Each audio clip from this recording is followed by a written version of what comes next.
ನಾಳೆ ನನ್ನ ಮಗನ ಬರ್ತ್ಡೇ ಇಟ್ಕೊಂಡಿದ್ವಿ. ಸೊ ಹಾಗಾಗಿ ನೈಲ್ ಆರ್ಟ್ ಮಾಡಿಸೋಣ ಅಂತ ಹೇಳಿಬಿಟ್ಟು ನಮ್ಮ ಮಾಮಗ್ಗೆಯಿಂದ ನಮ್ಮ ನಳಿನಿ ಆಂಟಿ ಮತ್ತು ಇನ್ನೊಬ್ಬರು ರಮ್ಯಾ ಅವ್ರನ್ನ ಕರೆಸಿದ್ದೆ. ಅಂದರೆ ತುಂಬ ದಿನದಿಂದ ಆಸೆ ಇತ್ತು ನೈಲ್ ಆರ್ಟ್ ಮಾಡಿಸ್ಕೊಬೇಕು, ನೈಲ್ ಎಕ್ಸ್ಟೆಂಡ್ ಮಾಡಿಸ್ಕೊಬೇಕು ಅಂತ ಹೇಳ್ಬಿಟ್ಟು. ಕೈದು ಸ್ವಲ್ಪ ಬರ್ತಾ ಇರುತ್ತೆ ನೈಲ್ಸ್. ಅಂದರೆ ಈಗ ಪಾಪು ಇರೋದ್ರಿಂದ ತುಂಬ ಉದ್ದ ಬಿಟ್ಟಿರಲಿಲ್ಲ, ಅದು ಕೂಡ ಒಂದೂವರೆ ವರ್ಷ ಆಗಿದೆ. ಇನ್ನೇನು ಕಾಲಿನಿಂದಂತೂ ಬರೋದೇ ಇಲ್ಲ ನನಗಾಗಲಿ ನಮ್ಮ ಅಮ್ಮಂಗಾಗಲಿ. ಸೊ ಹಾಗಾಗಿ ಇವತ್ತು ಕಾಲಿಗೆ ಎಕ್ಸ್ಟೆಂಡ್ ಮಾಡಿಸ್ಕೊಬೇಕು ನೈಲ್ಸ್ನ ಅಂತ ಅಂದ್ಕೊಂಡಿದ್ದೀನಿ. ಮತ್ತು ಇದೊಂದು 1.5 ಗಂಟೆಯಿಂದ 2 ಗಂಟೆ ಆಗುತ್ತೆ. ಸೊ ಹಾಗಾಗಿ ಪಾಪು ಇರೋದ್ರಿಂದ ಕಷ್ಟ ಆಗುತ್ತಲ್ವಾ. ಇವಾಗ ಅಮ್ಮನೂ ಕೂಡ ಇದ್ರು, ಇವರು ಕೂಡ ಮನೆಗೆ ಬರ್ತೀನಿ ಅಂತ ಹೇಳಿದ್ರಲ್ಲ, ಎಲ್ಲ ಒಟ್ಟಿಗೆ ಆಗುತ್ತೆ ಅಂತ ಹೇಳಿ ಯೋಚನೆ ಮಾಡಿ ಮಾಡಿಸ್ಕೊತಾ ಇದ್ದೀನಿ. ನಿಮ್ಮದೇ ನೈಲ್ಸಿಗೆ ಶೇಪ್ ಕೊಟ್ಟು ಅದಕ್ಕೆ ನೈಲ್ ಪಾಲಿಶ್ ಹಾಕಬೇಕು ಅಂದ್ರೆ ಅದನ್ನು ಕೂಡ ಮಾಡ್ತಾರೆ, ಅದಕ್ಕೆ ಬೇರೆ ಚಾರ್ಜ್ ಇರುತ್ತೆ.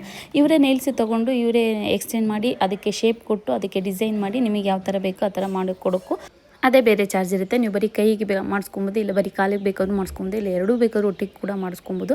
ನಿಮಗೂ ಏನಾದರೂ ಇಂಟ್ರೆಸ್ಟ್ ಇದ್ದು ನೀವು ಕೂಡ ನೈಲ್ ಆರ್ಟ್ ಮಾಡಿಸ್ಕೊಬೇಕು ಅಂತ ಇದ್ರೆ ಇವ್ರ ಪೇಜ್ನ ಟ್ಯಾಗ್ ಮಾಡಿರ್ತೀನಿ, ಹಾಗೆ ಸ್ಕ್ರೀನ್ ಮೇಲೆ ನಂಬರ್ ಕೊಟ್ಟಿರ್ತೀನಿ. ಇಂಟ್ರೆಸ್ಟ್ ಇದ್ದವರು ಹೋಗಿ ಕಾಂಟ್ಯಾಕ್ಟ್ ಮಾಡ್ಬೋದು. ನನಗೆ ತುಂಬಾ ಇಷ್ಟ ಆಯಿತು ಕಾಲಿಂದದ್ದು.